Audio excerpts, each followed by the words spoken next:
Chicos, buenos días nuevamente. A ver, ya iniciamos la grabación. Parece que Pablo Rivera no está presente. No sé, profe, estoy con mi otra cámara. Es que la otra no me vale prender. Ah, correcto, correcto. Ya. Ok, buenos días, Emilio. Buenos días, Mateo. Elina apareció como un haz de luz. Pero, otra vez, ahí está. Buenos días, Lina. Y sigo esperando a Pablo Martín, Andrés Herrera, José Carrera y Juan Diego. Profe, yo estoy desde el celular porque tengo que ayudar con una cosa a mi papá ahorita. Ok, ok. Eso, Profe, yo sí le escribí por el chat. Ya a las 8 ya le pronto la cámara, o más antes incluso. ya. Ok, ok. Bien, no está de más algunas observaciones que voy a realizar antes de comenzar la clase. Si me esperan un segundo. Eh, Perdón, un ratito.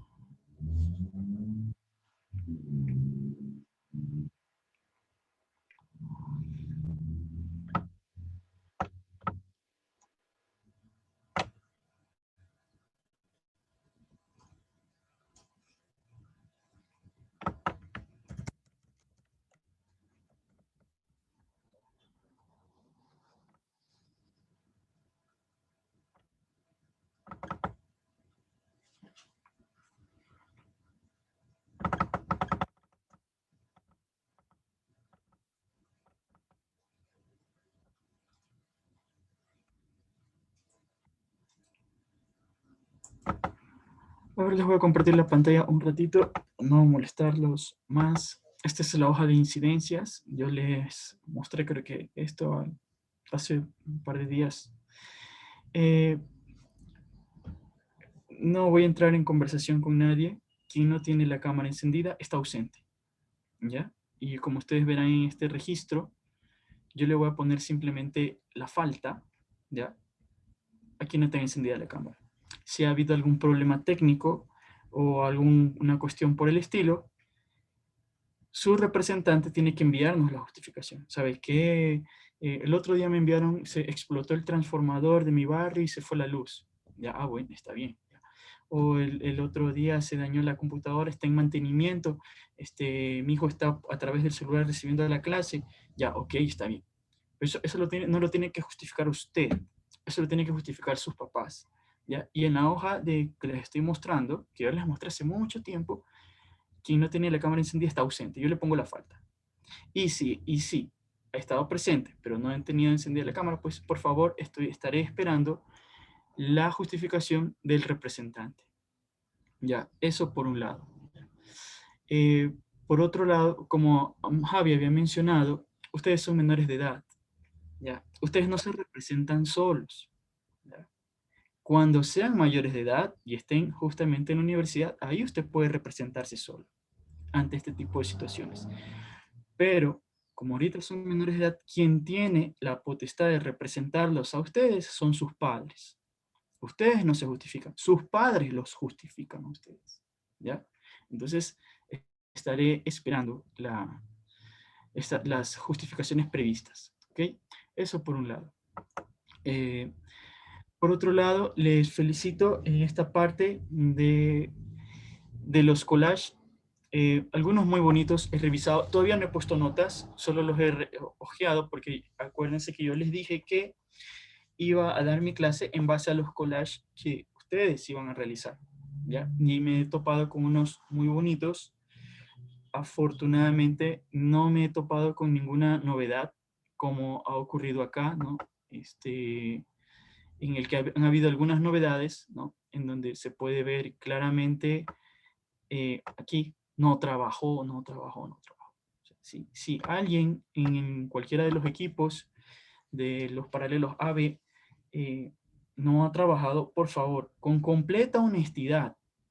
Aquí no hay que tener piedad de nadie. Con completa honestidad, decirme, esta persona no hizo nada. ¿Ya? Y yo tomaré el apunte y haré la corrección pertinente, ¿no? Aquí como me han puesto, por ejemplo, no realizó el trabajo, ¿ya? Pero no han habido tantas novedades como en los otros paralelos, ¿ya? Como les he dicho, el esfuerzo y por decirlo así, la técnica para hacerlo son grupales, son en equipo. La coordinación, el tratamiento del contenido, etcétera, etcétera. Son grupales. Pero la nota es individual. Aquí no existe, y yo tampoco puedo consentir el hecho de que alguien saque 10 sin haber hecho nada. ¿Ya? O que otros se ganen la nota a vaca. No es justo, no está bien. ¿Ya? Entonces, eso.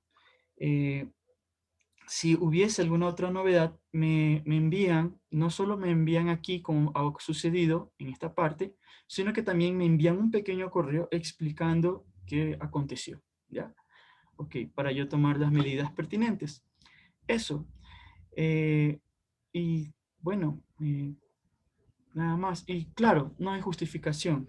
En ese sentido, no hay justificación en el que, ay, es que yo no hice nada porque yo estaba sin internet, que no sé qué, que el celular, que la computadora. A ver, en estos tiempos no hay justificación de esa parte. Si usted no tiene una computadora, pues debe haber un cyber cerca. O si usted no tiene celular, papá, présteme un ratito el celular, necesito hacer un deber, necesito comunicarme con mis compañeros.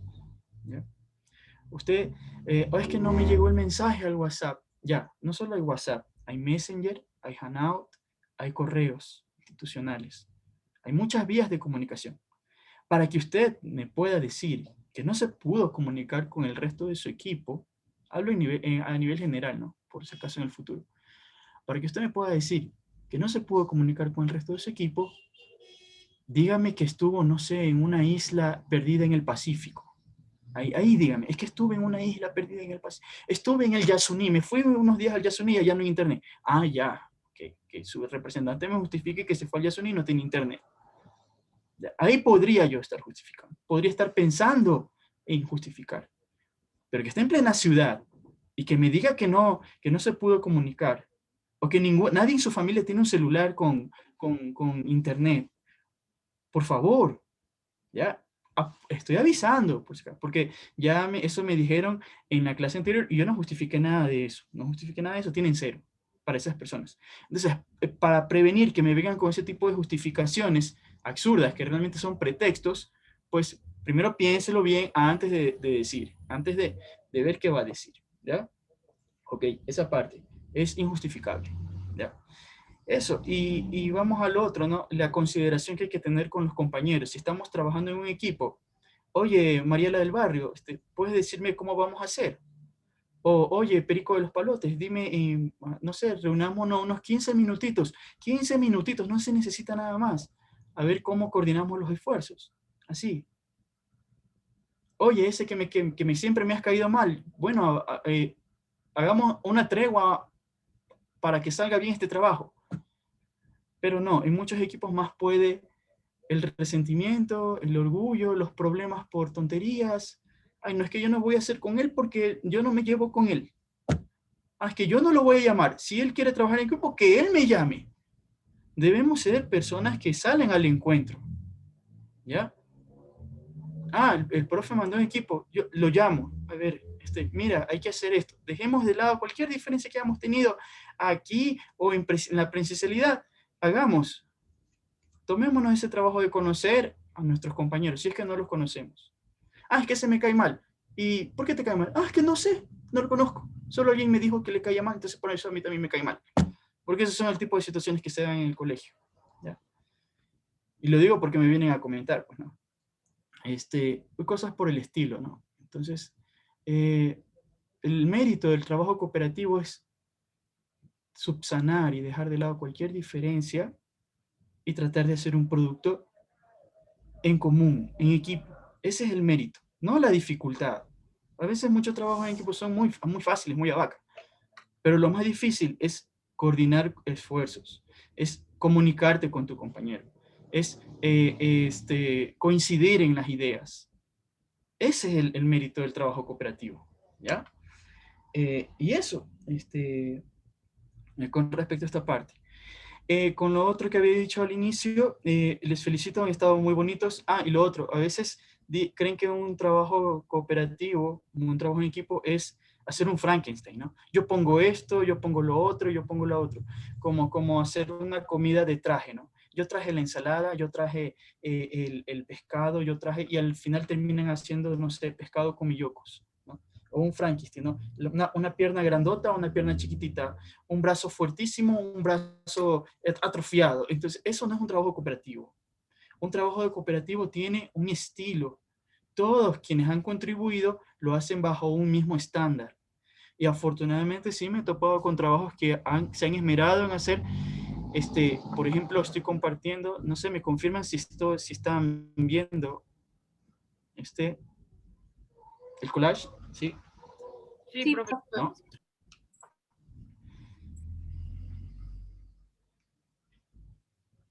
¿Sí se ve el collage? Sí, Sí, profe. profe. Sí, profe, sí se ve. Gracias por este ha sido de Lucy Payes, Juan Velastegui, Sebastián Montes de Oca, Nicolás Mera, Eileen Naranjo. Les felicito porque a pesar de ser el trabajo de muchas personas, guarda un estilo, ¿no? Las fotografías son tratan de ser del mismo tamaño para que se puedan apreciar. Se ven los símbolos, ¿no? Ubicados en la mitad, ¿no? Aquí, por ejemplo, y aquí, por ejemplo, ¿no? O sea, se ve una similitud, se ve que han coordinado, hagamos de esta forma, ¿no? Me parece perfecto.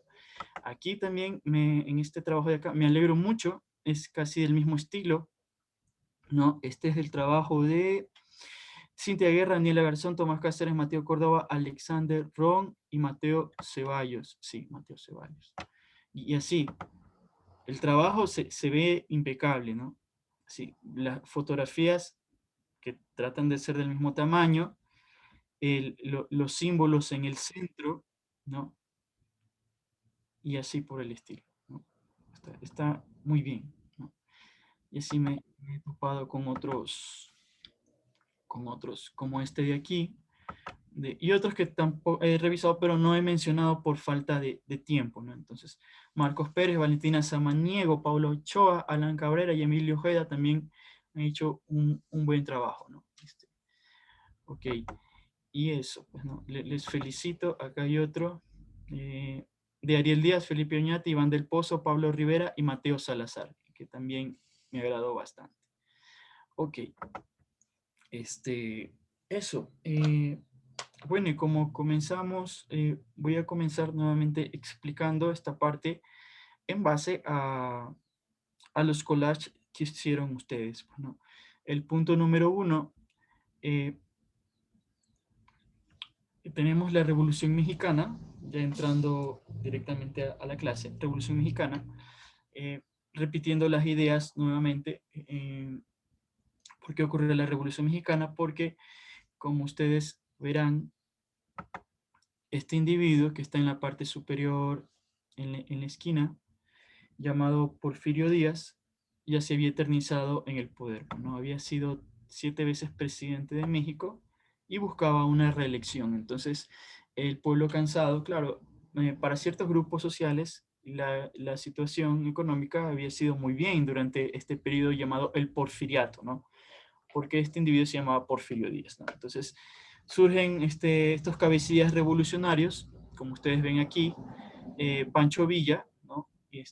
Y Emiliano Zapata, ¿no?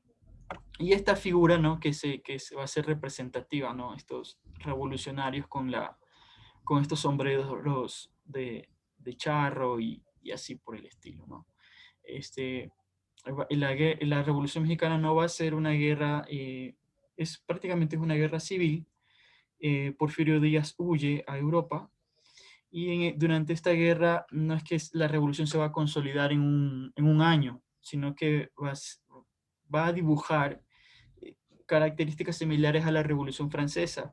Va a llegar, después de que Porfirio Díaz es derrocado, ¿no? Y él huye. Los revolucionarios que habían combatido contra don Porfirio empiezan a pelear entre sí y empiezan a matarse entre ellos, tal cual ocurrió en la época del terror durante la Revolución Francesa, ¿no? Y se cometerían también atropellos contra algunas propiedades privadas, la iglesia, etcétera, etcétera. Al final, la revolución se va a ir asentando, esto se llama como que institucionalización, la revolución se va institucionalizando y se van a cristalizar algunas de las aspiraciones del pueblo que apoyó a los revolucionarios, que los que deseaban era una reforma agraria, un reparto de la tierra. La tierra en México, durante esa época, estaba repartida en pocas propiedades, en pocas manos, y lo que aspiraban muchos campesinos era tener su propia tierra para poder trabajar. ¿Ya? Aquí vemos este símbolo que me han puesto, ¿no? Esto se llama el Arco de la Revolución, se encuentra en México, ¿no? Y bueno, no es que trata, conmemora el evento de la Revolución Mexicana. Y vamos a ver estas fotografías representativas, ¿no? Estos revolucionarios con estos sombreros para identificarse, ¿no? Claro que las tropas del gobierno tenían sus uniformes militares, ¿no? Y se diferenciaban, ¿no? Ahí con esta parte de aquí. A ver,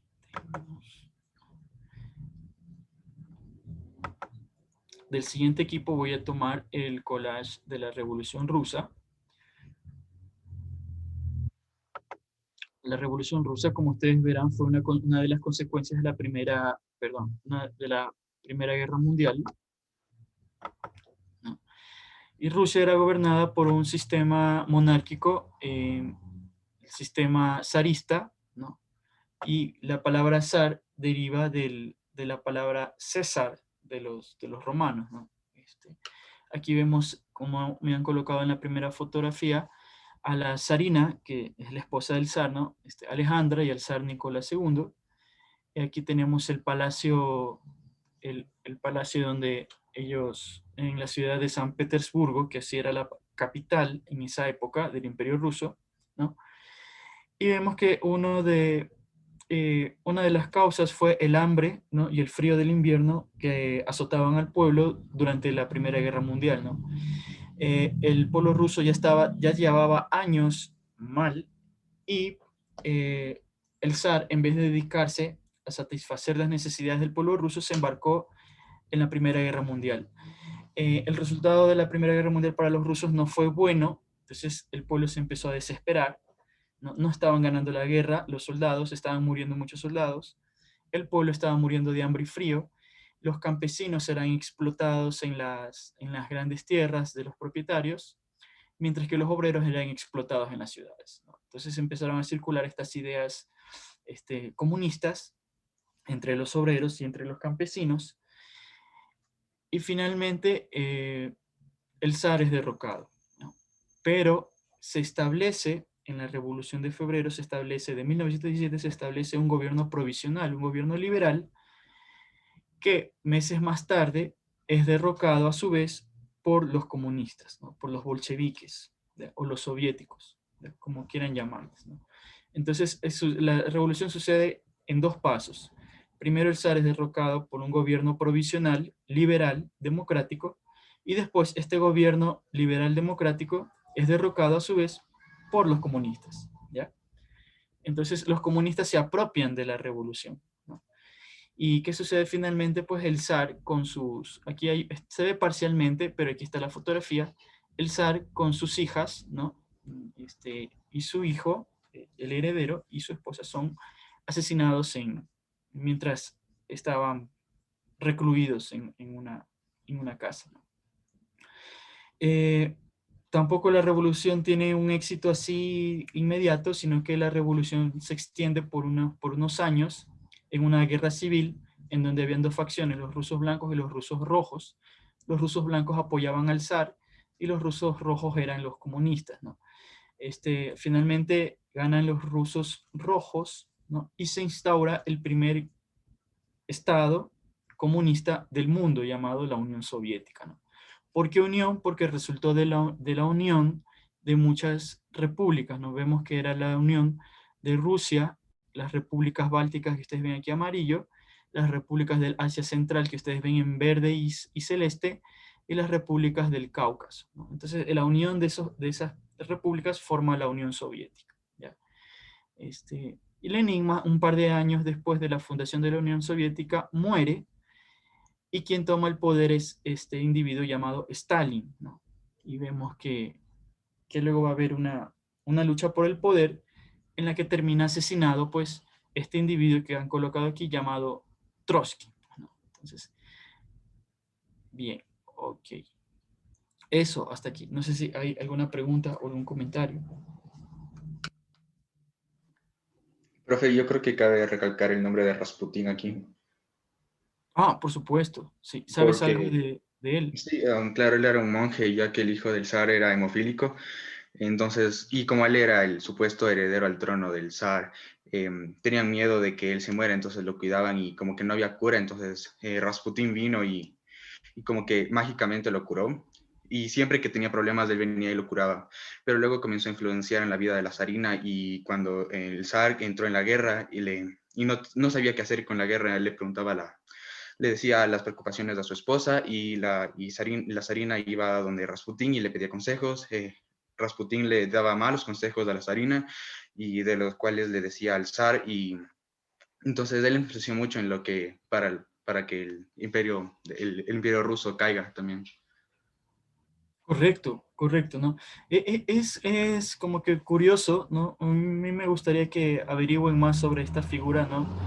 Que fue relevante en los últimos años del Imperio Ruso, el Rasputín, ¿no? Que le era llamado le decían el de la mirada fascinadora, ¿no? Porque según él te hipnotizaba con sus ojos. Otros le decían, los que estaban en contra de él, le decían el monje loco, o le decían también el monje tenebroso.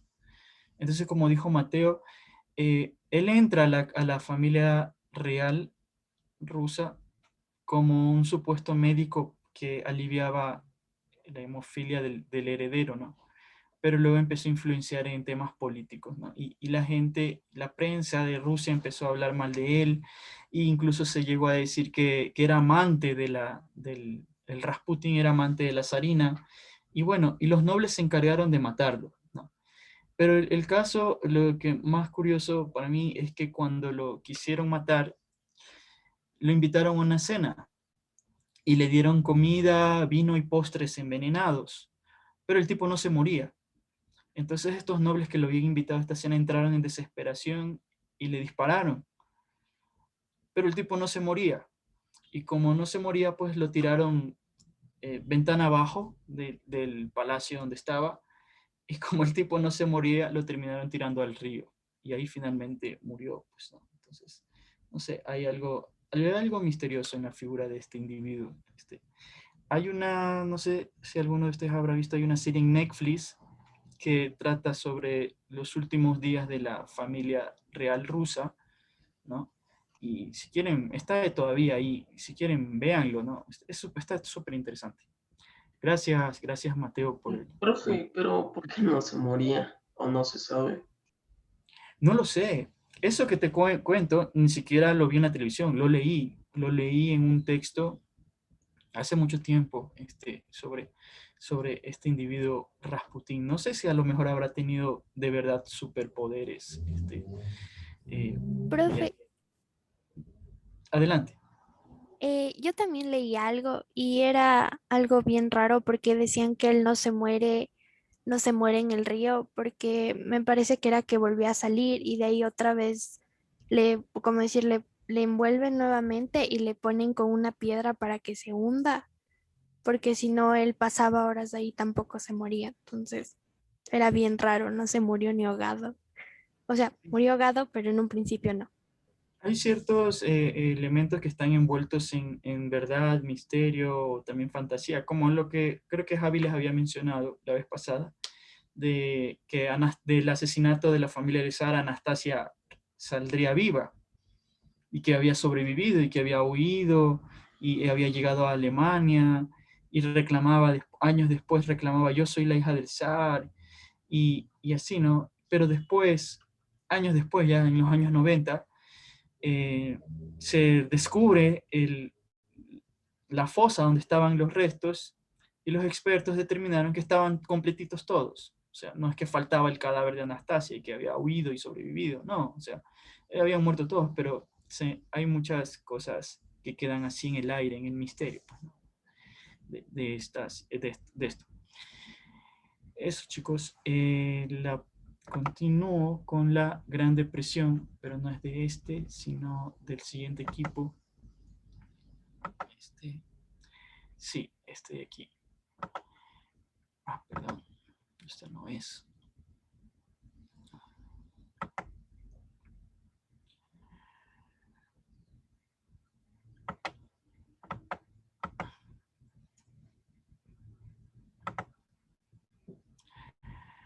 Perdón un ratito.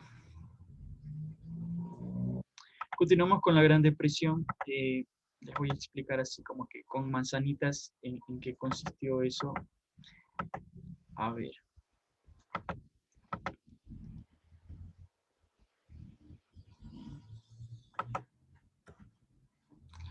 Se me oscureció la presentación, no sé por qué. A ver, les explico así. La Gran Depresión ocurre por dos factores principales. Uno, la sobreproducción de mercadería. Y dos, por la especulación. ¿Qué es la especulación? La colocación de precios en el mercado, precios que no corresponden al valor real, ¿no? Entonces, por ejemplo, yo tengo este celular, ¿no? Este celular, a mí me cuesta $50 hacer este celular, ¿ya? Entonces, como a mí me cuesta $50 producirlo en mi fábrica, yo lo vendo a 100, ¿ya? Entonces, el celular causa un impacto, a todos les gusta, chévere, ¿no? Entonces la gente empieza a comprar. Entonces yo empiezo a vender muchos celulares. Entonces, como me doy cuenta que la gente compra los celulares así en masa, yo le subo el precio. Entonces le subo, bueno, ahora voy a vender el celular a $1.50, ¿no? Y veo que la gente sigue comprando. A pesar de que vale mucho, mucho más de lo que me cuesta a mí, la gente sigue comprando. No se da cuenta. Entonces ya veo que más gente compra a pesar de que le sube el precio y le vuelvo a subir el precio. Ahora ya no vale $1.50, sino que ahora vale $2.50. Este celular que a mí me cuesta 50 centavos hacerlo, yo lo vendo en $2.50. Entonces gano un chorro pocotón. Y la gente sigue comprando, sigue comprando. Bueno, le vuelvo a subir el precio. Ahora le subo a 3. Entonces, ¿qué pasa? La gente se detiene a pensar, bueno, está muy caro esto. Ya no lo voy a comprar, ¿no? Pues estaba bien cuando valía 2, $2.50, pero 3, esto por $3, no, ya no. Entonces, yo tengo un montón de celulares que estoy vendiendo a $3.50, pero la gente ya no me quiere comprar. Entonces yo entro en pánico y para hacer que la gente compre mi celular, porque tengo un chorro pocotón de celulares porque he producido muchos, para poder recuperar lo que he invertido, empiezo a bajarle el precio al celular. Entonces el celular empieza a bajar de precio. Empiezo a vender a $2.50, la gente no me compra. Empiezo a vender a 2, la gente no me compra. Y sigo bajando el precio hasta llegar a 50 centavos. El precio que a mí me costó hacer. Si yo lo vendo a 50, no gano ni pierdo. Y la gente tampoco me compra. Entonces le rebajo a 40 centavos. Y estoy empezando a perder plata. Estoy empezando a perder 10 centavos. Y la gente no me compra. Le bajo a 25 centavos para tratar de recuperar la mitad de lo que invertí, pero la gente no me compra. Eso pasó en la Gran Depresión. Hubo una escalada de precios que se llama especulación, ¿no? Cuando los precios no corresponden al valor real del producto. Y después hubo una sobreproducción. Los grandes empresarios, las fábricas confiados en la prosperidad, ¿no?, que había surgido después de la Primera Guerra Mundial, en el consumo que salió después del periodo de hambre, ¿no? Y produjeron muchas cosas y les subieron el precio confiados en que se iba a vender, ¿no? Es que dicen que la mano invisible, que la ley de la oferta y la demanda, ¿no? Pero llega un momento en que el mercado se satura y dos, un momento en que la gente ya no tiene para comprar. Entonces, la gente deja de comprar, los fabricantes, como en el caso del celular, pues no, en el caso que estoy poniendo, nos vemos obligados a vender nuestro producto a un precio inferior del que nos costó y empiezan a haber pérdidas, ¿no? No estoy presentando, es que se me paralizó el collage de ese equipo, no sé qué pasó, se me puso la cámara oscura, entonces no estoy presentando. Entonces, eso es lo que ocurrió en la Gran Depresión. Una crisis por sobreproducción de productos y otra por especulación de precios o por un alza de precios, que ocasionó que la gente ya dejara de comprar. Entonces, la gente ya no me compraba el celular, yo empecé a tener pérdidas. Como no pude recuperar el dinero invertido, no tengo con qué pagar a mis trabajadores. Tengo que despedir empleados. Estos empleados a su vez se quedan sin trabajo y sin fuente de dinero. No, a su vez no pueden comprar otras cosas y van quebrando otros empresarios, otras fábricas. Yo como acabo de quebrar, acabo de despedir empleados, no me alcanza el valor que estoy vendiendo el cel, no me alcanza para tener ganancia ni recuperar lo que invertí. No puedo pagarle al banco que me prestó la plata para producir mis celulares. Entonces los bancos también empiezan a quebrar. Los bancos en su desesperación empiezan a cobrar a otros y así fue una cadena, pues no. Los bancos americanos, desesperados por plata, empiezan a pedirle su dinero a los bancos europeos. Los bancos americanos después de la Primera Guerra Mundial habían prestado plata a Europa para su reconstrucción, pero los bancos europeos a su vez no tenían cómo devolver los préstamos. Entonces fue una crisis que se fue extendiendo de América a Europa y de Europa a sus colonias, ¿ya? Claro, y de América también se pasó la crisis a Sudamérica, ¿no? O al resto de Latinoamérica. A ver, estoy recargando la página del collage de Marcos. Bien, bien, bien. Okay. Entonces, esta espiral inflacionaria o de especulación se originó en Nueva York, pues, ¿no? En Wall Street, ¿no? Y también es una leyenda urbana eso que dicen que no, que los grandes empresarios al ver que sus empresas quebraban, los bancos quebraban, se tiraban de los rascacielos de Manhattan. Eso es mentira. Eso no, eso es una leyenda urbana, ¿ya? Aquí vemos, por ejemplo, el presidente Hoover, que fue el presidente durante esa época, ¿no? Y vemos las colas de gente, ¿no? Si ustedes ven, si alcanzan a leer, aquí les hice un poquito más grande, ¿no? Dice gratis, ¿no? Sopa, café, aquí creo que se ha de traducir como medicinas, ¿no? No estoy seguro, ¿no? Pero dice claramente para desempleados, ¿no? Entonces hubieron instituciones de caridad que empezaron a dar, la gente no tenía que comer, ¿no? Fue una de las peores crisis que atravesó, económicas que atravesó el mundo, ¿no? Que es conocido como el Jueves Negro, ¿no? Aquí lo ven en español y acá está en inglés, pero como dicen, fueron dos fechas en donde el mercado cayó. Y vemos en este pequeño mapa, por ejemplo, que la crisis no se originó en Norteamérica, pasa a Europa, de Europa a sus colonias y de Norteamérica a Sudamérica, ¿no?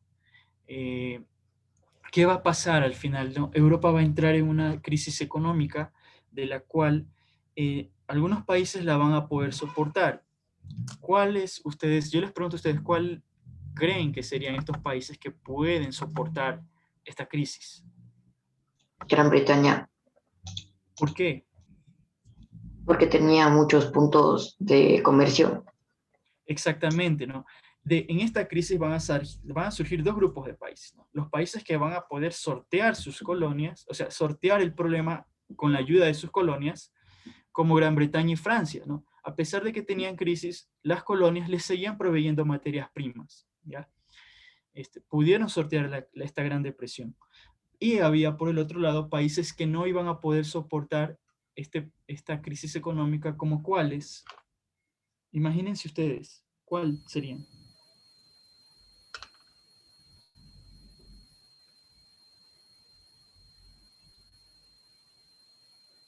Alemania. Quizás los países asiáticos. Los países asiáticos no tanto. pero enmarcándonos en el espacio europeo, ¿no? Los países que no podrán soportar esta crisis económica son Alemania, Italia, ¿no? Austria. Estos países no van a poder soportar la crisis porque no tienen colonias. ¿No? Bueno, Alemania sí, perdón, Italia sí tiene unas colonias, pero poquitas. Pero en el caso de Alemania, cuando Alemania pierde la Primera Guerra Mundial, Gran Bretaña y Francia le quitan sus colonias. Entonces Alemania no tenía colonias. Y también otros puntos del Tratado de Versalles hacen que Alemania se hunda más en la crisis económica. No sé si ustedes revisaron el texto, cuando llega la crisis del marco, en donde los niños salen jugando con fajos de billetes como si fueran piezas de Lego, porque el marco alemán, que era la moneda de esa época, no valía nada. ¿Ya? Entonces, esta gente, el pueblo alemán, que se encontraba en una profunda crisis económica, busca como su salvador al Partido Nacional Socialista o el Partido Nazi, y a esta figura, ¿no?, llamada Adolf Hitler, como el salvador de su país, ¿no? Entonces, los alemanes en su desesperación lo que buscan es alguien que les saque de la crisis económica, que les saque del hambre, y la gente empieza a apoyar este movimiento nacional socialista, ¿no? Sale, aparece esta figura como Hitler, con sus grandes discursos, ¿no?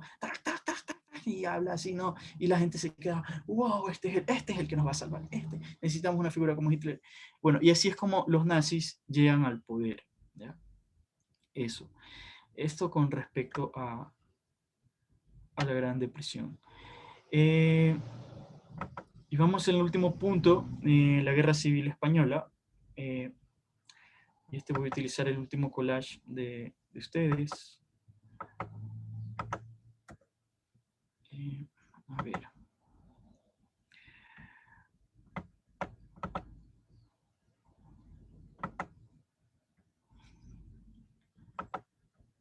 De aquí mismo. A ver. Bien, tenemos que años atrás, siglos atrás, España había sido una monarquía, había tenido un imperio, pero este imperio español estaba en la decadencia, ¿no? Justamente en 1898, Estados Unidos tiene una guerra con España, se le dice la guerra hispano-yanqui, y los Estados Unidos le gana la guerra a España y le quita las últimas colonias que le quedaban a España. Entonces, Cuba, Puerto Rico, Filipinas, eran las pocas colonias que le quedaban a España, pasan a ser parte de Estados Unidos, ¿ya? Aparentemente son libres, pero, no estoy presentando, aparentemente son libres estos países, pero tienen el control de los Estados Unidos, ¿no? Bueno, entonces España entra en una crisis. Y para rematar, se suma el gobierno de una dictadura, de un individuo llamado Primo de Rivera. Cuando él sale, termina su gobierno dictatorial, apadrinado por la monarquía española.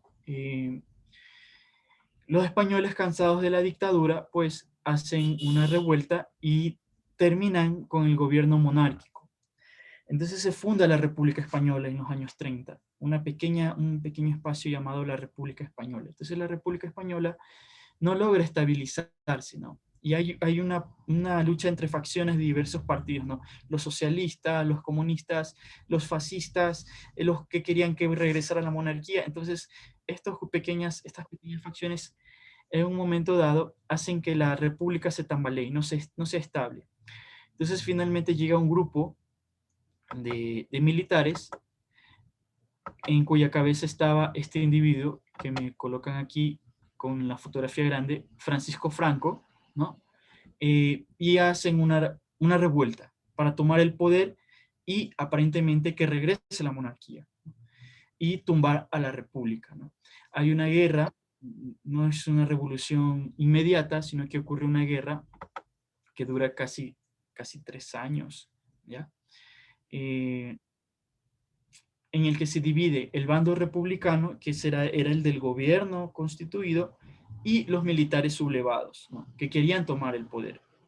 Entonces, como ustedes ven aquí, España se divide, ¿no? La zona republicana que está en rojo, ¿no?, como hayan puesto un buen mapa ahí, sus compañeros, y la zona nacionalista, que eran los militares, ¿no? Y claro, los militares estaban siendo apoyados, estaban liderados por Franco, pero estaban siendo apoyados por la Alemania nazi y por la Italia fascista, ¿no? Esto, como yo les había dicho en la clase anterior, había sido como un pequeño ensayo de la Segunda Guerra Mundial, ¿no? Los poderes fascistas contra la Unión Soviética. La Unión Soviética estaba apoyando a la República, mientras que los fascistas estaban apoyando a los militares, ¿no?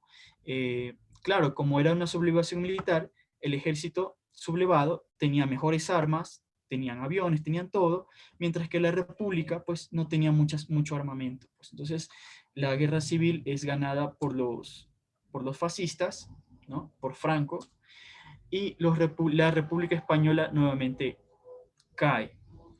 Pero ¿qué pasa aquí? Aparentemente Franco se subleva y los militares se sublevan para que regrese la República, ¿no? Perdón, para que regrese la monarquía, pero cuando ya ganan la guerra y toman el poder, pues el ex rey español estaba esperando que le devuelvan el trono, pero eso nunca ocurre. Quien toma el poder es Franco y se quedaría gobernando España por casi 40 años. ¿Qué más sucede en la Guerra Civil Española? Pues, como les había dicho en la clase anterior, se ensayan las técnicas de guerra que van a ser utilizadas por Alemania en la Segunda Guerra Mundial. Y ahí tenemos no sé si ustedes han escuchado, el bombardeo de Guernica, del cual Picasso hizo un retrato. Adelante, Ana María.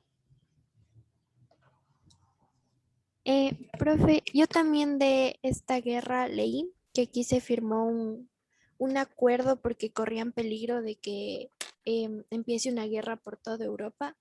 Entonces, como para evitar esto, se firma un tratado en el que no va a entrar no les va a apoyar ni Estados Unidos ni algunos países europeos, pero este acuerdo se viola por Gran Bretaña, eh, y por los países que mencionó antes, y, pero realmente el acuerdo se firmó para beneficio de Franco porque ellos hacían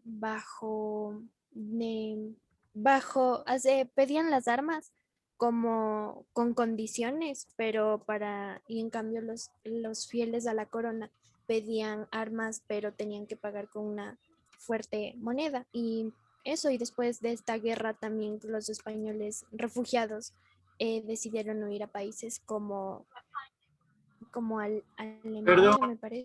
ratito por la interrupción. Ujú. Se activaron unos botones de play sin querer queriendo. ¿Puedes repetir, por favor, Ana María, la última parte? Que cuando se acabó esta guerra, los españoles decidieron refugiarse me parece que es Alemania, y aquí como estaban, como decir, un poco resentidos, crearon campos de concentración y les obligaron a los españoles a hacer trabajos forzados, y algunos les mataron y a las mujeres les maltrataban mucho, y también dejaron bastantes muertos y gente inocente que no estaba ni a favor ni en contra, pero terminaron muertos. Y ya. Solo eso. Correcto. Después, incluso, durante y después de la guerra, muchos civiles que no tienen nada que ver murieron. Empezó una campaña de persecución después de que Franco gana la guerra y obtiene el poder, y muchos españoles se ven obligados a huir, no solo a otras partes de Europa, porque huyen inmediatamente a Francia, ¿no? Otros huyen a América, ¿no? Y así. Dentro de esa gente que huyó, por ejemplo, se incluye la familia de mi abuelo paterno, perdón, de mi abuelo materno, que huyeron de allá porque primero por la guerra ya no había nada que comer, y segundo, por esa represión que hubo, ¿no? Y yo sí les conté, creo que la clase pasada, que mi abuelita me comentaba de que como no tienen nada que comer, se comían los zapatos, ¿no? Remojaban los zapatos en agua y luego los cocinaban para que ablande un poquito y poderse eso comer en vez de la carne, pues, porque ya no había carne, ya no había nada. Entonces, hablo de los zapatos de cuero, no hablo de los zapatos esos de sintéticos, eso no existía todavía eso. Entonces, ya veremos más adelante. Eso para recordar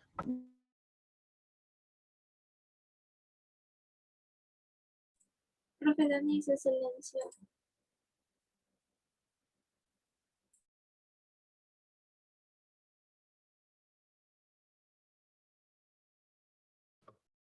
Dani, estás en silencio.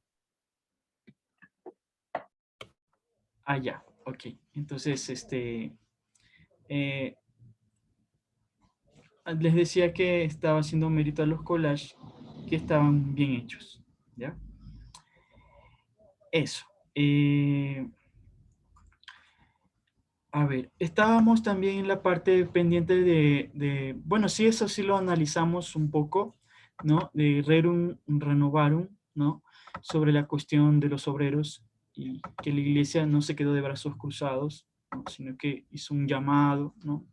Colocó ahí en el tapete cuáles eran los problemas, qué pasaba si no se resolvían, ¿no? Y etcétera, etcétera, ¿no? Y no, habíamos visto un corto, ¿se acuerdan? No sé, yo les voy a de que también en el arte, ¿no? En el cine también se planteaba, aunque de forma humorística, el problema de la explotación obrera. No sé, creo que sí habían visto esta parte de aquí, ¿no, verdad? Sí, sí, ¿no? Pero no vimos el resto porque ya estábamos con el tiempo contado, ¿no? Entonces, por ejemplo, vimos la figura, ¿no? de Charles Chaplin en la fábrica, ¿no? Vemos, pues, bueno, por ejemplo, esto no existía, ¿no? No había la tecnología, pero ya se imaginaba, ¿no? En la película de tiempos modernos, ¿no? Que iba a haber comunicación a través de pantallas, ¿no? Como ahorita nosotros, ¿no? Y las órdenes se emiten a través de pantallas, ¿no?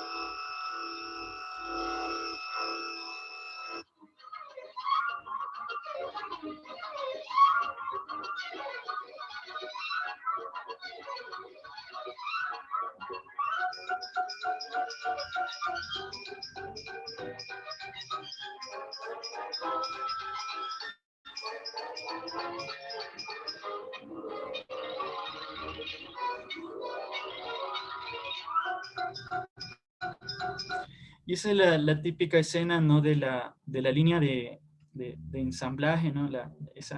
¿no? Que después sería como que imitada o parodiada por otros shows televisivos, ¿no? Que ya los vamos a ver, ¿no?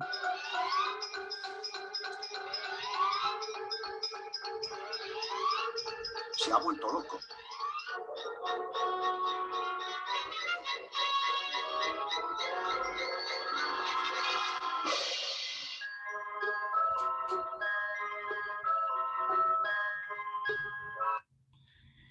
Bien, eso, por ejemplo, con respecto a tiempos modernos, ¿no?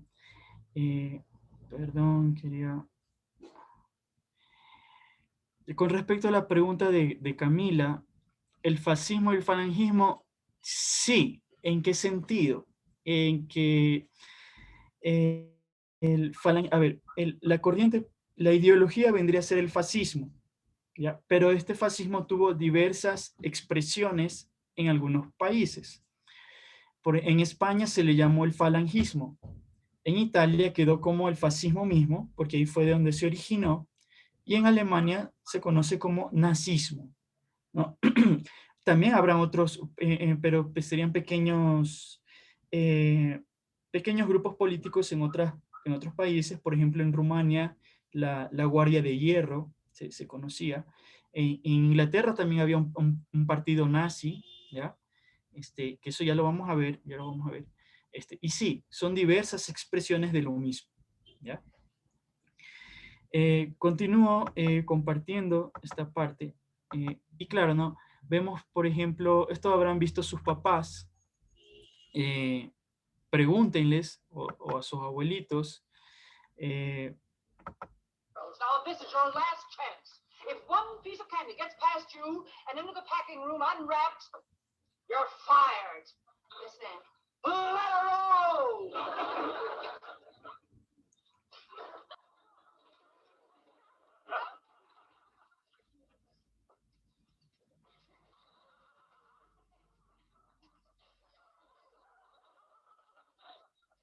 Well, this is easier. Yeah, we can handle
doing splendidly.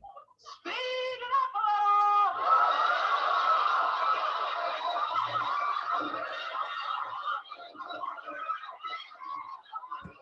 Bien, y esta misma escena también la veremos, no sé si ustedes habrán escuchado, visto ese programa de Clarissa lo explica todo, pero el que sí se han de acordar ustedes es este de aquí, de Drake y Josh.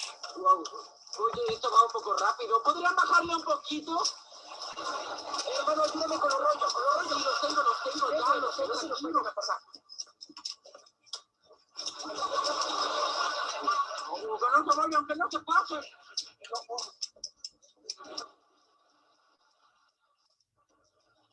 Se pegan.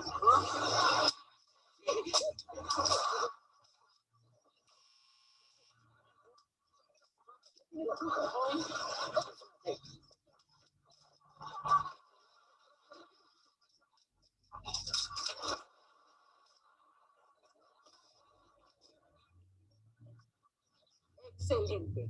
Chicos, están haciendo un buen trabajo.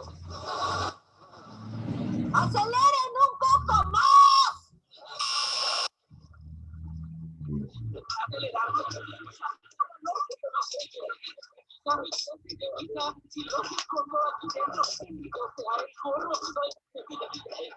Así, ya casi, pueden ir más lento. Solo somos dos. Ay, no.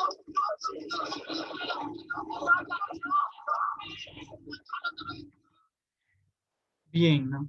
Entonces vemos un escenario en donde cómo ha ido cambiando, ¿no? Primero el hombre hacía las cosas a su propio ritmo, ¿no? Con la velocidad de su esfuerzo, ¿no? Después, en la primera y segunda revolución industrial, el hombre tiene que acoplarse a la velocidad de la máquina, ¿no? Con la amenaza del despido, ¿no? O la amenaza de la explotación, ¿no? A trabajar a la velocidad de la máquina.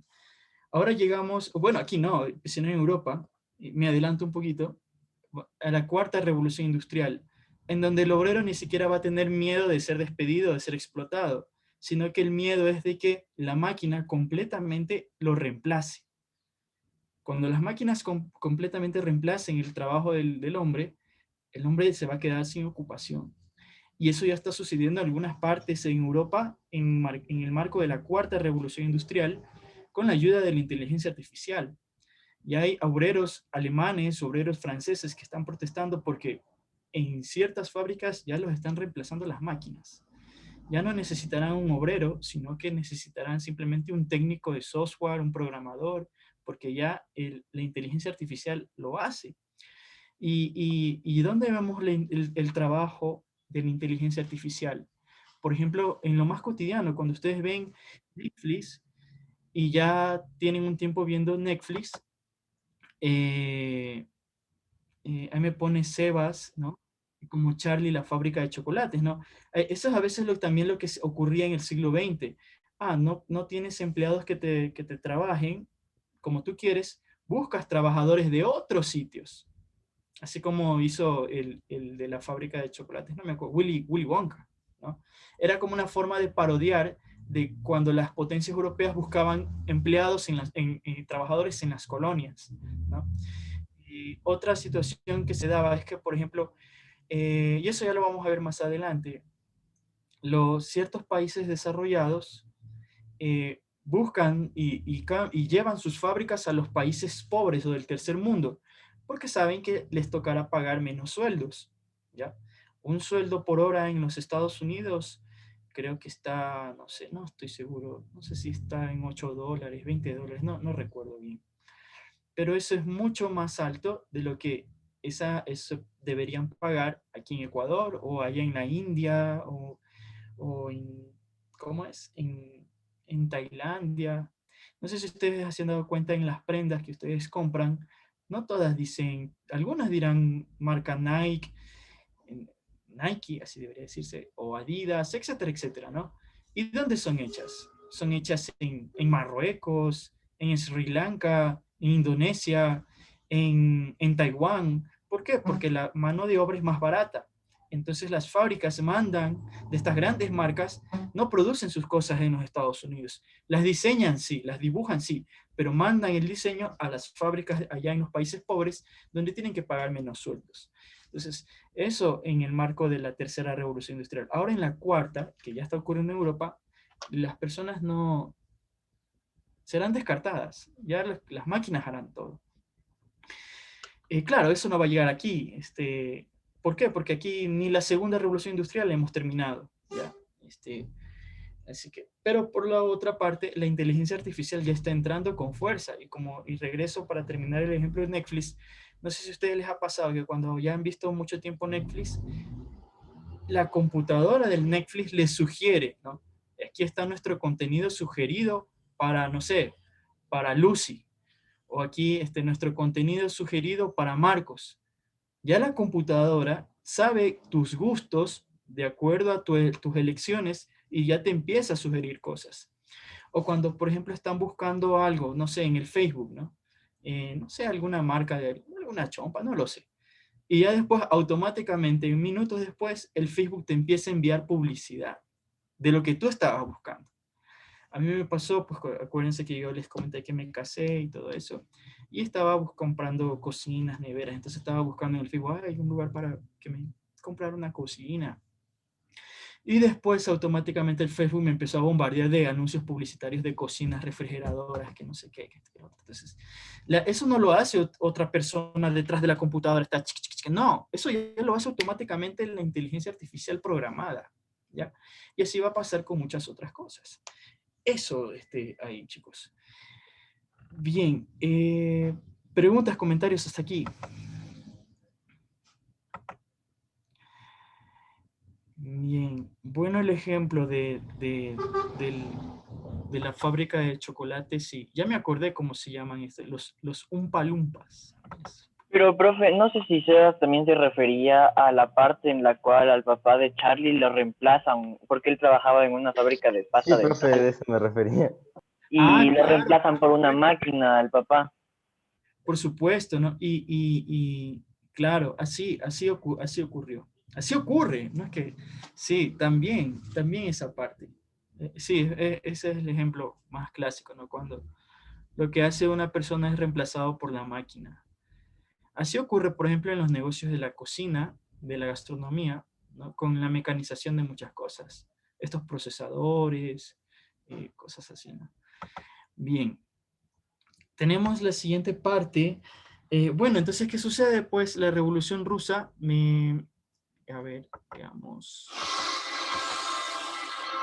Perdón un ratito. Entonces, ¿qué va a pasar en estos momentos? De 8:15, ¿qué va a hacer usted? Se supone que usted previamente ya leyó el texto que les envié de 1919 a 1939. Entonces, ¿qué va a hacer usted? Ustedes van a...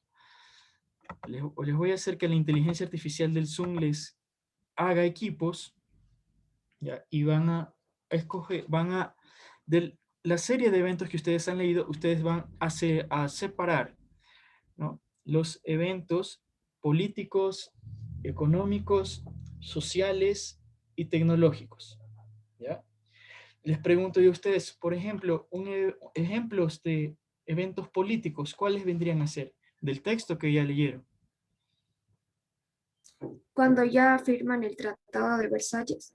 Perfecto, ¿no? El Tratado de Versalles es un evento político, ¿no? Que claro, tendrá implicaciones económicas, sociales, etcétera, etcétera, pero es netamente político, ¿ya? Un evento económico. El marco de Alemania. Cuando ocurre el derrumbe del marco alemán, ¿no? El marco se devalúa y ya no vale nada, ¿ya? Perfecto. Un evento tecnológico. La invención del vehículo más barato, o sea, un poco más barato. Sí, correcto, correcto. Y un evento social. La inauguración del metro de Moscú, ¿puede ser?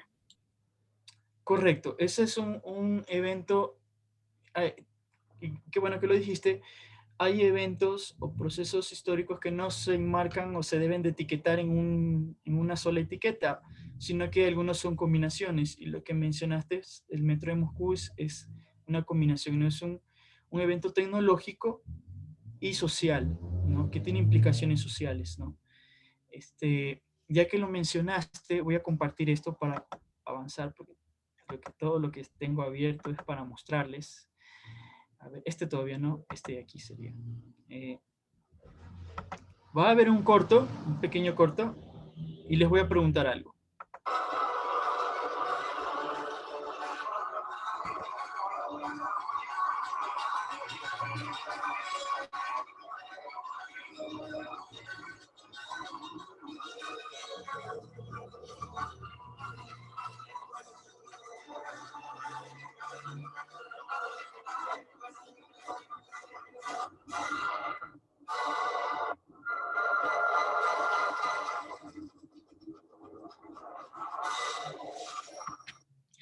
Bien, lo que les pregunto es, ¿qué les pareció el metro de Moscú? Lo que vieron. Está bonito, pero como creo que es muy recurrido, entonces debe ser un poco asfixiante ir ahí. Ya. Profe, me da estrés ver tanta gente. Te da ansiedad. Bueno, cuando ya entren en el mundo laboral les va a tocar, algunos, no todos, ¿no? Tratar con mucha gente. Sí, es uno de los metros más concurridos. Acuérdense que el primer metro fue el metro de París, llamado el ferrocarril metropolitano, pero la gente se lo decía metro, ¿no? Después que ocurre la Revolución Rusa, los soviéticos, en su afán de crear una sociedad sin clases, porque eso era lo que ellos promocionaban, ¿no? Lo que dijeron que iban a hacer, ¿no? La sociedad soviética de los obreros y campesinos no tiene clases, todos tenemos igual, ¿no?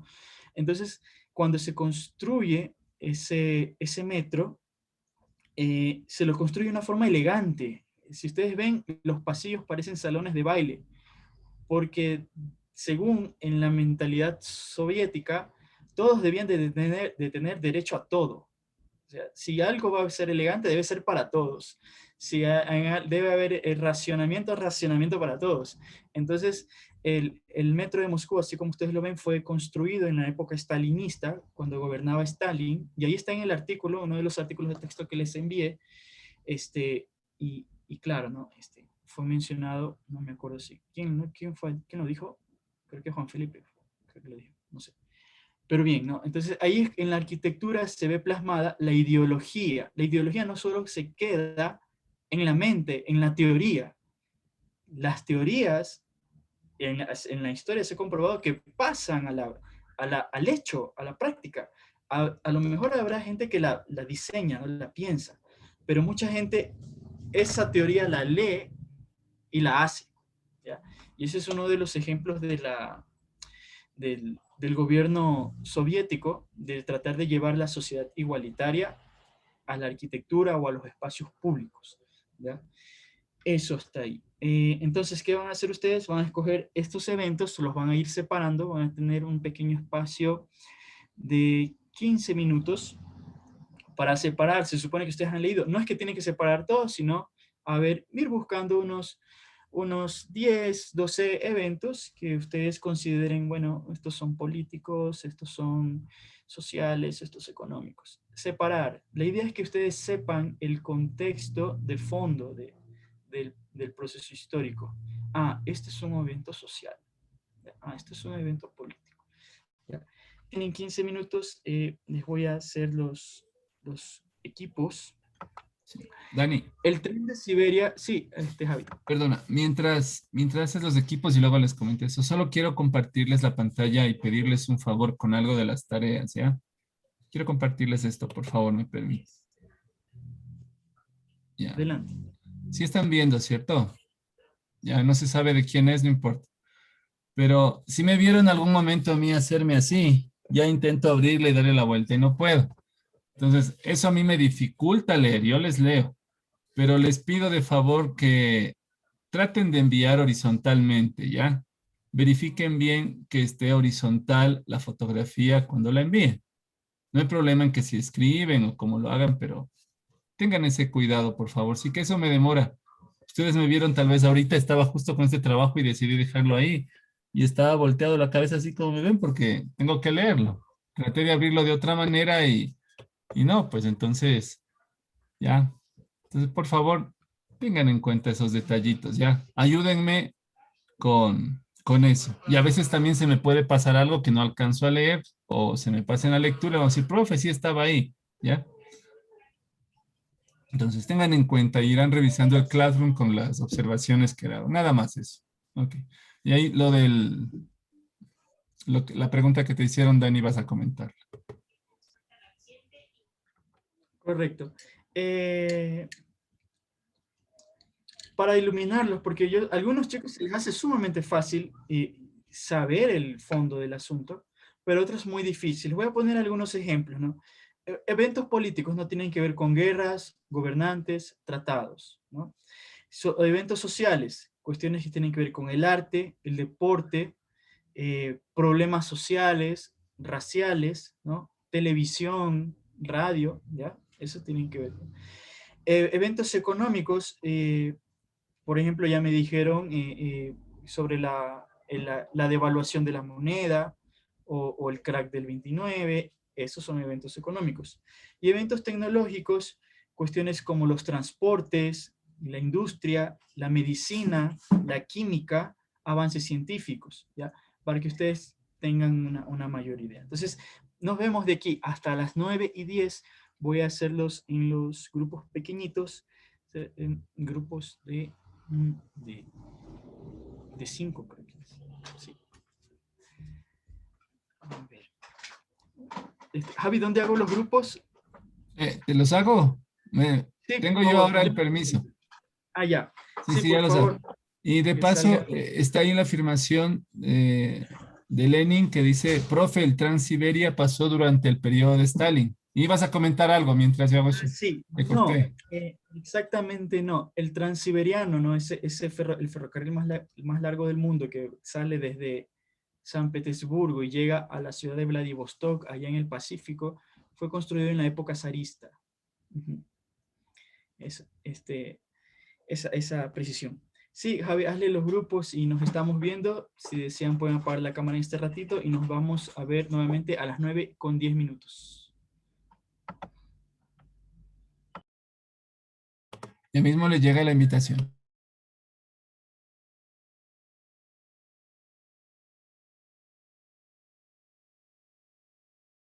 Solo estoy buscándote a ti, Dani, para sacarte del grupo.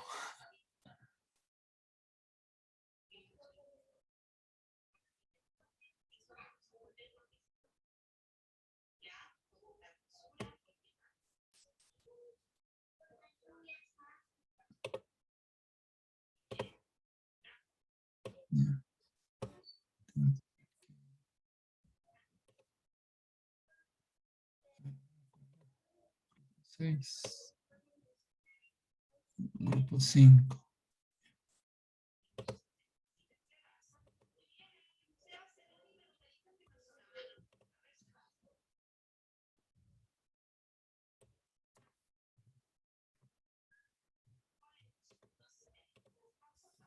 Listo, ahí está enviada la invitación. Acéptenla, por favor.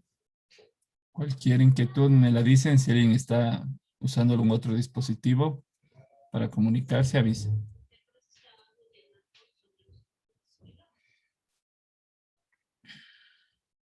Acepte la invitación, por favor. Muy bien. Fácil, pero es que a otros se les hace un poco difícil separar esto. Y sobre todo porque hay eventos que no tienen una sola connotación, o sea, no solo son netamente políticos, pueden ser políticos, pero tienen motivos económicos o consecuencias sociales. Entonces, pero bueno, para escucharlos, por favor, y comprobar si han podido discernir, ¿no? Separar eventos políticos entre el 1919 y 39, entre esas 2 décadas, me podrían ayudar mencionando, por favor.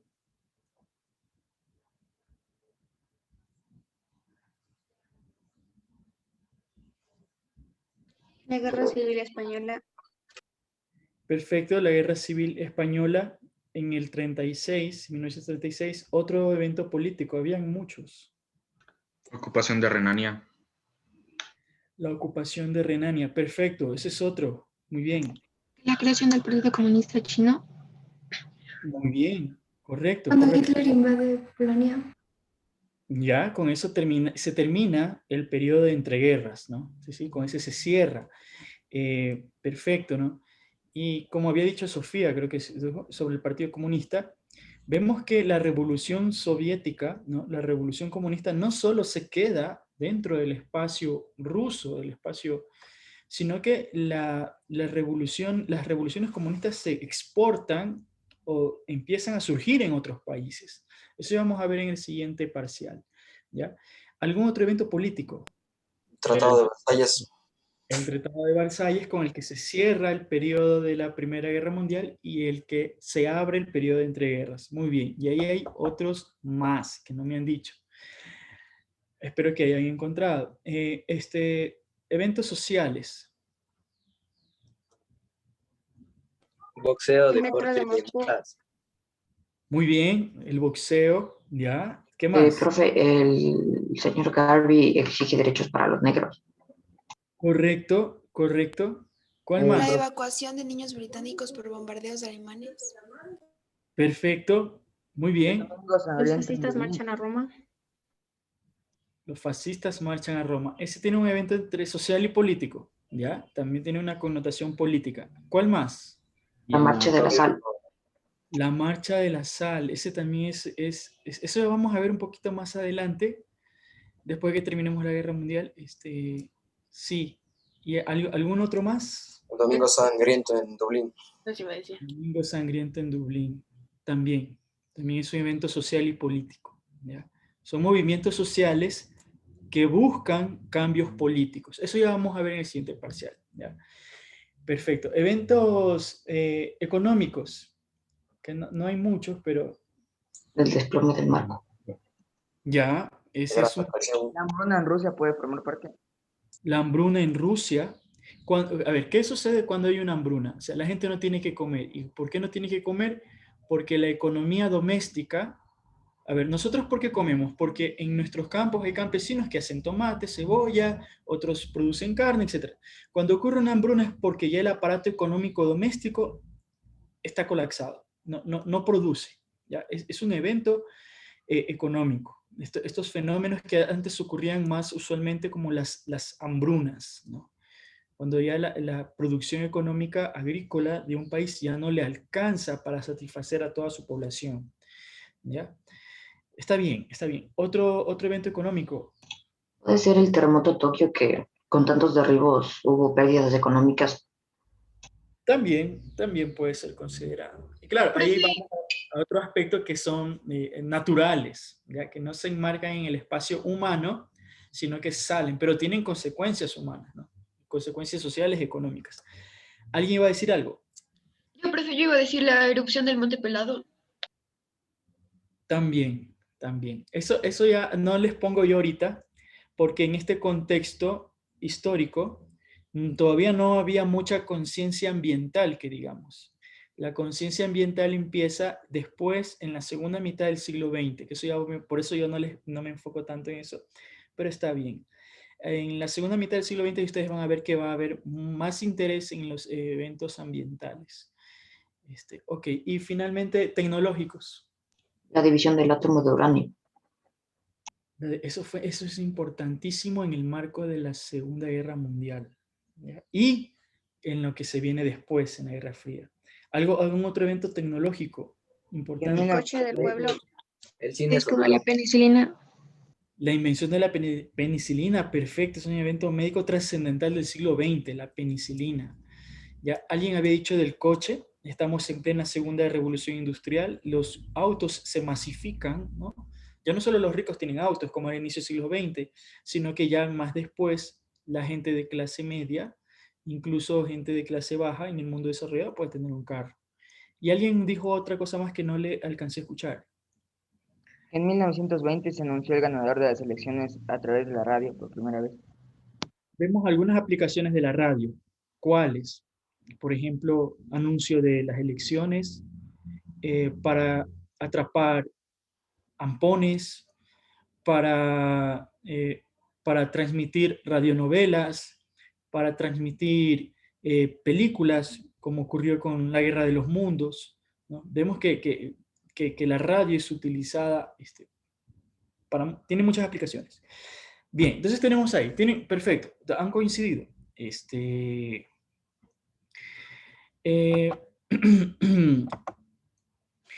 José Carrera, por favor, ¿me podrías mencionar qué evento y en qué ámbito lo has etiquetado? José, ¿estás presente? Profe, ¿me escuchan? Sí, fuerte y claro. ¿Me puede repetir? Apaga la cámara, estoy con mala conexión.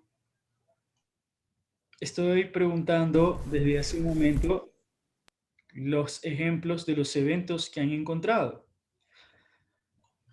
En mi grupo pusimos, bueno, yo puse en mi grupo de los eventos más importantes en la tecnología fue uno, la película de Mickey Mouse, que fue, que fue la primera película animada en ser sonorizada, o sea que tenía diálogos, y también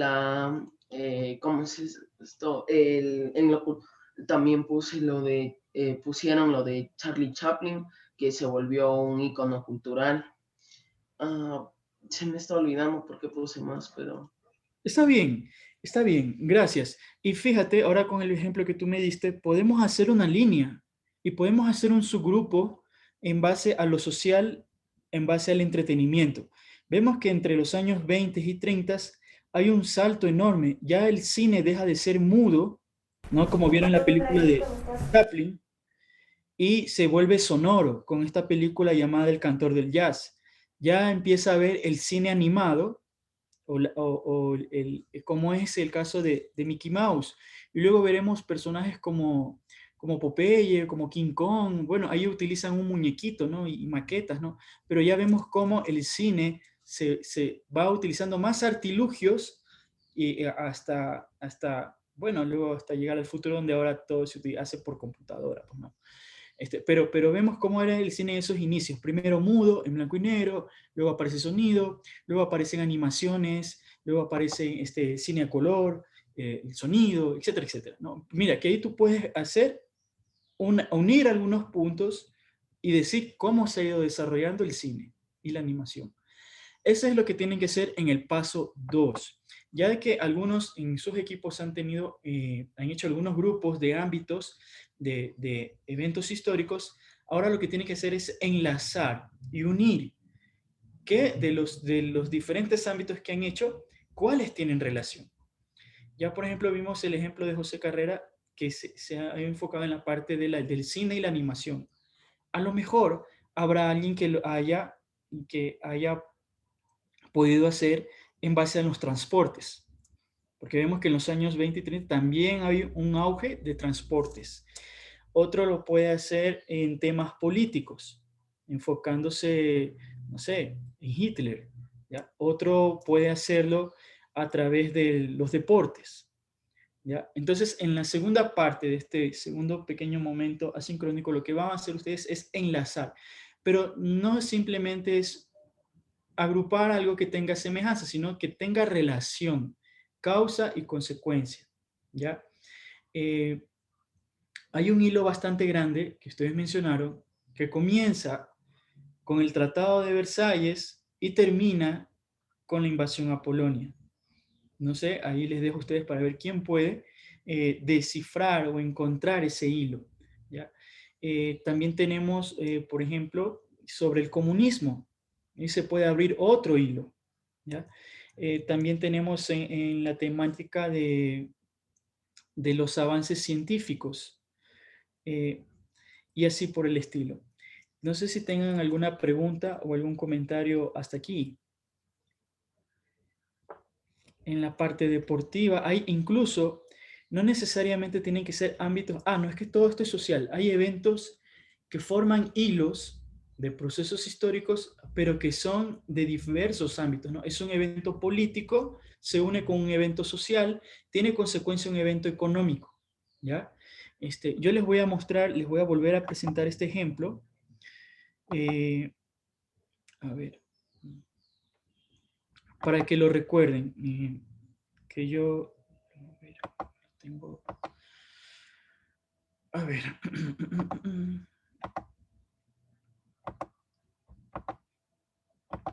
listo. Acuérdense, yo les presenté hace un tiempo este ejemplo. Yo he separado todos los eventos que tienen que ver con Japón. Desde inicios de siglo, claro, ustedes solo tienen que hacer desde 1919 hasta 1939. Pero yo lo hice, por ejemplo, desde inicios de siglo, ¿no? 1904, 1905, de ahí 1925, bla, bla, bla.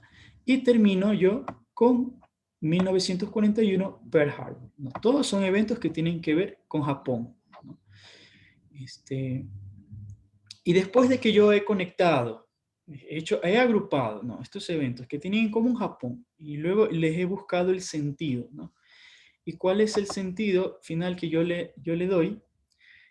Aquí, que he construido un hilo, ¿no?, en el que expreso o comunico la expansión del imperio japonés, ¿ya?, que es un evento netamente político. Está formado por eventos distintos, ¿no?, religiosos, políticos o conflictos, pero reuniéndolos todos, yo doy como resultado que el imperio del Japón, desde inicios del siglo hasta 1941, se estaba expandiendo, estaba creciendo.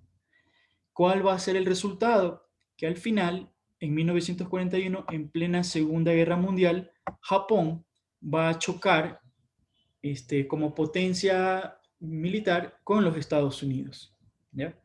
Y yo tengo muchos eventos previos que me dicen que esto no se hizo de la noche a la mañana, sino que fue un proceso histórico de un largo camino, ¿no? Primero el conflicto con Rusia, que eso ya vimos hace unas semanas.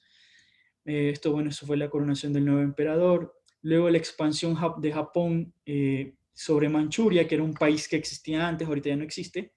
Después la guerra con China y después la guerra contra el Imperio Británico y los Estados Unidos. Entonces vemos cómo es una carrera imperialista hecha por los japoneses. Entonces ustedes tienen que ubicar algún hilo, encontrar algún hilo dentro del conjunto de eventos que han separado, ¿ya? ¿Preguntas, comentarios hasta aquí? Si no, nos vamos nuevamente al momento, a otro pequeño momento sincrónico. Este momento sería de 20 minutos. Profe, ¿cuántos hilos hay que encontrar? Mínimo, como están en equipos, mínimo uno debe aportar con un hilo. Y sería muy interesante si es que los integrantes del equipo, en cada uno con su hilo, logran interconectar.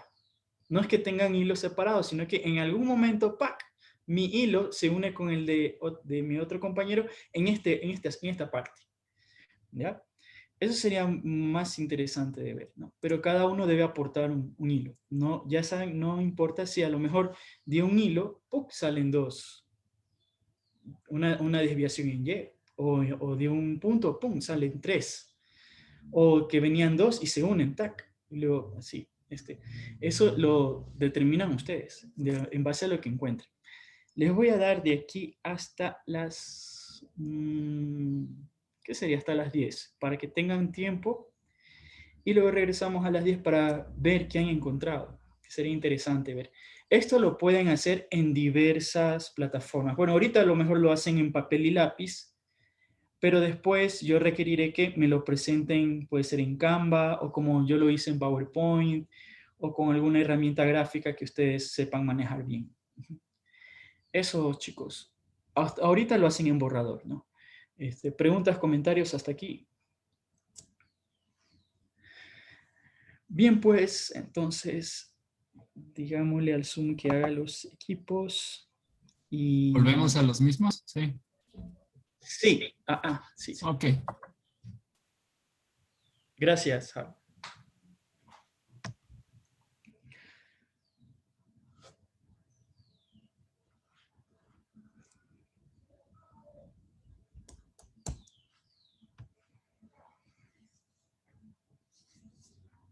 Pueden apagar sus cámaras y nos veremos nuevamente. Ha habido un grupo de 3 y uno de 6, pero bueno, ya lo dejamos ahí, ¿cierto? Porque ya estaban trabajando así. No, le podemos quitar al de 6 y le asignamos al de 3, 1. Ajá. A ver. Porque... Ya. Vamos a ver. Ya. Ok. Y el de 3 es el sala 8. Muy bien. Ya le mando. Espérense un ratito.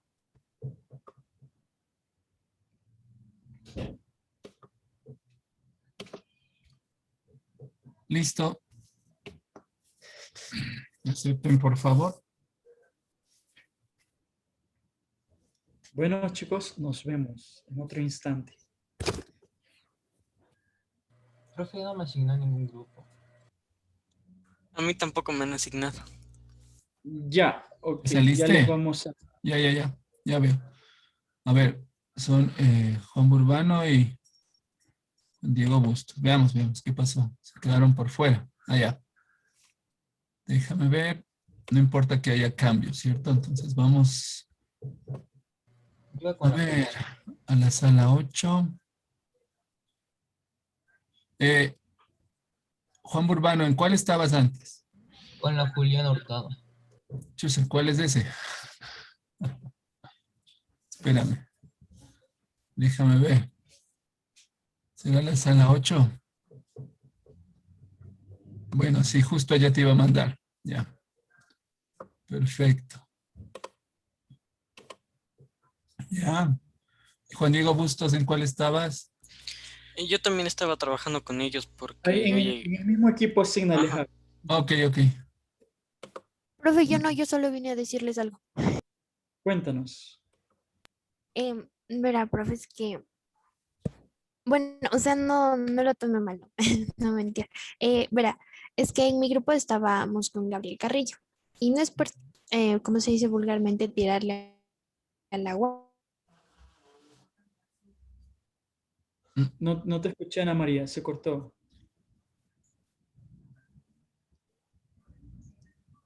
Ana María, ¿me escuchas?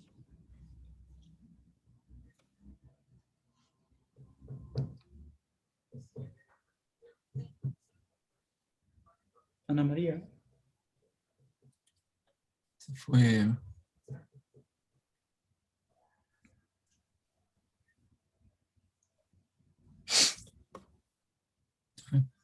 Ana María, si escuchas, escríbenos por el chat. Escribe por el chat.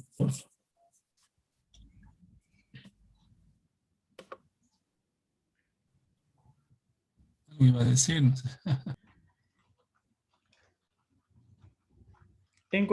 Estuve visitando algunos grupos y he encontrado algunos hilos interesantes, algunos hilos que yo deseaba que tocaran.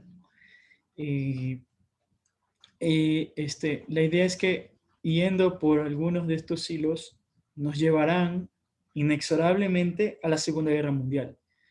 ¿Ya? Por eso fue mundial, porque todas las sociedades en ese contexto fueron tocadas por este acontecimiento, ¿no? No necesariamente todos los países participaron, pero sí hubo la influencia de este acontecimiento. Bien, preguntas, comentarios de lo que hicieron. De algún equipo al que no haya podido visitar, tiene alguna duda, pueden hacer la consulta. Nada.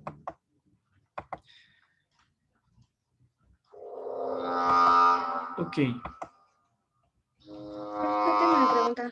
Perdón un ratito. Bien, yo voy a tomar... Sí. Adelante. Profe, mi grupo no sé si es que entendió, pero era de un aspecto podría ser, por ejemplo, político y se debería relacionar como que con clique, pero sí, también hicieron como que se relacionaba político y social, un hilo. ¿Está bien así o porque no entendimos tan bien? Claro, hay eventos que unen diversos ámbitos, ¿no? Hay eventos, y yo les voy a colocar un ejemplo, para responder a tu pregunta, Juliana. No necesariamente tienen que, respondiendo a la otra pregunta de Sebastián, no necesariamente todos los hilos llevan a la guerra. De cada equipo a lo mejor sacaron 5 hilos, pero uno lleva a la guerra, ¿ya? O no, pues no necesariamente, pero sí deben estar relacionados. Deben buscar una relación coherente, ¿ya? De causa-efecto, ¿ya? Ok. Ay, Dios mío, profe, una pregunta. Adelante. En las fechas que estamos poniendo hay que recalcar de qué son, o sea, tipo social, cultural, económico y eso. Sí, sí, hay que recalcar la fecha, lo que trata el evento y qué connotación tiene. Es importante que ustedes sepan distinguir los ámbitos de la historia, ¿no? Si es tecnológico, político, social, es importante, ¿ya? Ok, entonces les voy a compartir para responder a Juliana, si es que nadie más tenga alguna duda. Ok, a ver.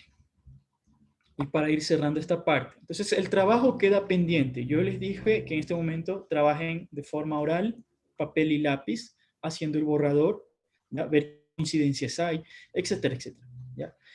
En la siguiente clase, ya yo voy a publicar en el Classroom las especificaciones, lo pueden hacer en cualquier plataforma, ¿ya? Voy a poner el modelo que les enseñé hace un momento para que tengan un modelo y hagan ustedes sus propios hilos y lo presenten en Canva, en PowerPoint, lo que sea, ¿ok? Eso. A ver, la parte que les iba a mostrar, a ver, esto ya no del tiempo, a ver. Yo me voy, por ejemplo, por el Donde tenía un trozo de vidrio. por el lado de, vamos a ver en el contexto de los años 30, enfocándome en la década del 30, que las naciones europeas tratan de seguir, y hasta ahorita en el presente, tratan de seguir con las exposiciones universales, ¿no? Como para tratar de demostrar que en su país se hace lo mejor. Entonces vamos a tener un escenario en donde, para comparar, en el tiempo de la Primera Guerra Mundial, eran algunas potencias europeas, monarquías, que en un momento se enfrentaron. Eso fue la Primera Guerra Mundial. ¿Por qué? Porque querían agrandar sus imperios, ¿ya? Ahora en la Segunda Guerra Mundial ya no es que solo son simplemente monarquías enfrentadas entre sí, sino que vamos a ver ideologías y sistemas políticos diferentes peleándose por demostrar quién es el mejor. De un lado tenemos el comunismo con la Unión Soviética, por otro lado tenemos los fascismos con Italia y con Alemania, por otro lado tenemos los viejos imperios como el británico y el francés, ese sistema imperialista, y por otro lado tenemos las democracias como en el caso de los Estados Unidos, que también se comporta como un imperio, pero no tiene territorios, tiene bases militares. Entonces vemos estos sistemas políticos se ven enfrentados en los años 30, ¿no? El sistema imperial, el comunismo y el fascismo. Son diversas visiones distintas de ver el mundo, visiones distintas de hacer las cosas, y se van a ver enfrentadas en la guerra, en la Segunda Guerra. Entonces, comparto esta parte. A ver. Y vemos que en el contexto de los años 30, por ejemplo, se utilizan algunos eventos para decir nosotros somos mejores, ¿no? Entonces, esto fue en la Unión Soviética, ¿no?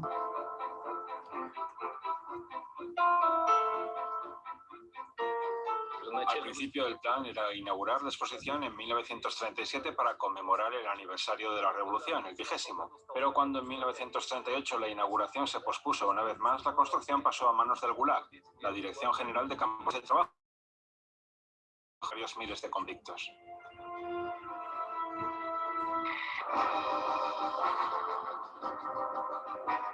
En el año 1937, la URSS participó en una exposición internacional en París y nuestro pabellón, diseñado por el arquitecto Joffan, con la escultura de Múgina, el obrero y la coljosiana, tuvo un gran éxito. Yo creo que esto influyó en la decisión de perfeccionar, de magnificar este proyecto y hacerlo todavía más monumental. La ambición del gobierno era enorme. El objetivo era dejar lejos al mundo entero. Aquí está, la Exposición Nacional de Agricultura, muestra estalinista de las victorias logradas por la agricultura socialista y el sistema de las granjas colectivas. Estos son... Entonces podemos ver ahí, ¿no? Que como era su visión de hacer las cosas. No, es que esta es la agricultura socialista, ¿no? Esta es la agricultura de los soviéticos, de los comunistas, y es mejor que la agricultura capitalista, ¿no? Esa es la visión de ellos, ¿no? Tratar de imponer que su forma de pensar y su modo de hacer las cosas era la mejor, ¿no? Y, por ejemplo, los soviéticos organizaron esto, lo que se llamaba la VDNJ, que era la Exposición Nacional Agrícola, ¿no? Por su parte, por ejemplo, en Nueva York, los estadounidenses realizan la... ay, perdón. ¿Sí? En 1999 realizan la Feria Mundial de Nueva York, enfocándose en el futuro, ¿no? En el más allá, ¿no? Y ahí ustedes tendrán ese artículo, algunos lo habrán leído, ¿no? De cómo se construyó esto, lo que llamaban la esfera, y que dentro de la esfera se proyectaba una película de cómo iba a ser el mundo en el año 2000, ¿no? Por su parte, los americanos se enfocaban en el futuro, ¿no? Que ellos tenían la capacidad de proyectar el futuro, ¿no? De construir el futuro, ¿no? Mientras que los soviéticos se concentraban en su parte agrícola, ¿no? Tenemos, por ejemplo, aquí la... Ah, no, esto no, perdón, me equivoqué. Caramba. Tengo aquí, a ver.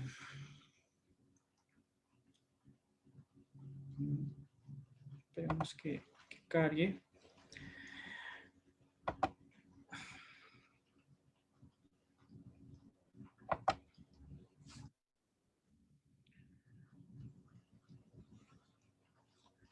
Es que ya comenzó a llover aquí por mi casa y no sé, el internet se ralentiza.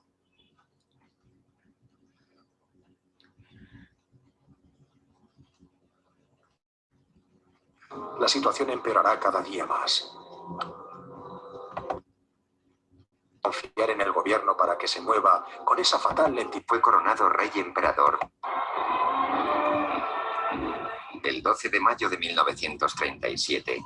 Jorge VI fue coronado rey emperador de 570 millones de personas. El espíritu del imperio se ve fortalecido.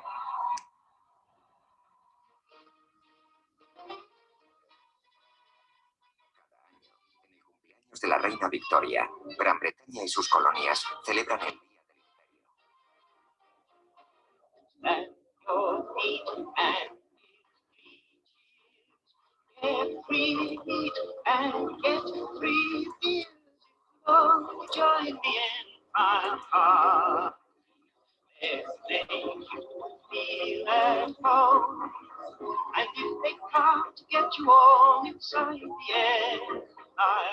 They'll put you in the hippodrome.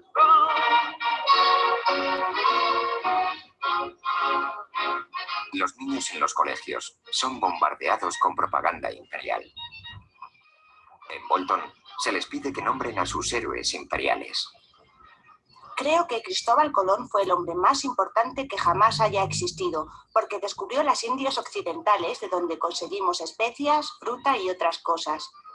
Y si él no hubiera probado que la Tierra es redonda, el imperio solo estaría formado por Inglaterra, Escocia y... Creo que Gandhi es el hombre más valiente. Ayuna y anda por toda la India. Gandhi se afeita el pelo y nunca se lo deja crecer. Cree que no está bien. Sigue vivo. En 1938, mientras Adolf Hitler amenaza con construir su propio imperio europeo, el entusiasmo patriótico llega a su cenit en Gran Bretaña. En Glasgow se celebra una exhibición imperial. Atrajo a más de 12,5 millones de visitantes. Me lo estoy pasando en grande. Hay un parque de atracciones enorme y ayer me gasté 6 chelines solo en ellas. Recorrimos los dominios. La policía montada era interesante, pero eran más bajitos que los que salen en las películas. Los profesores nos llevaron a ver la mujer con cuello de jirafa. Ya sabíamos bastante sobre los extranjeros por nuestro libro La vida en muchas tierras.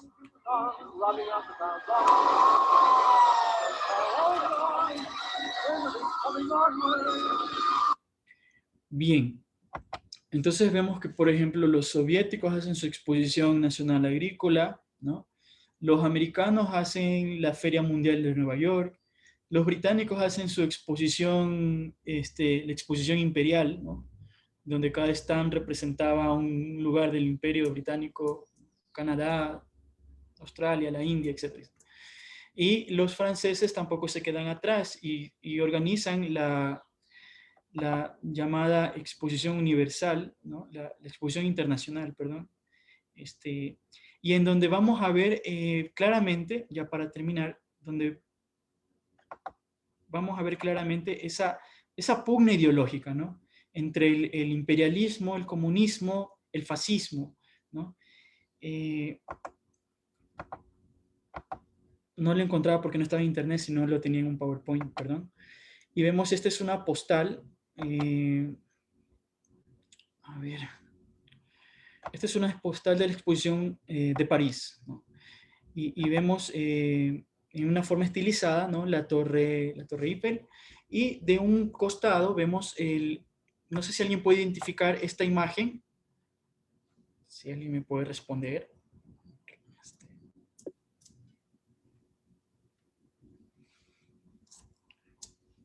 Le voy a pasar a la siguiente. ¿El Arco del Triunfo, profe?